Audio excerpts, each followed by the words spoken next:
What's going on? What's going on, guys? Wanted you to see this quarters, 1976, Philadelphia. See those two marks going across there? Looks like they're stained into the coin itself. I don't know. And then you see where it says "In God We Trust." Look at that IN.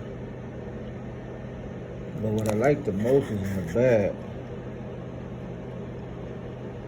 I don't know if you can see that his left hand, the drumstick, there's like a wire mark.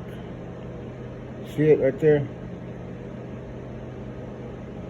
It goes all the way from the coin to the T, up to the drumstick, all the way to the top of the coin.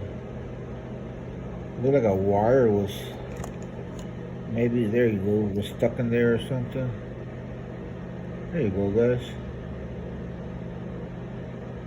Pretty interesting.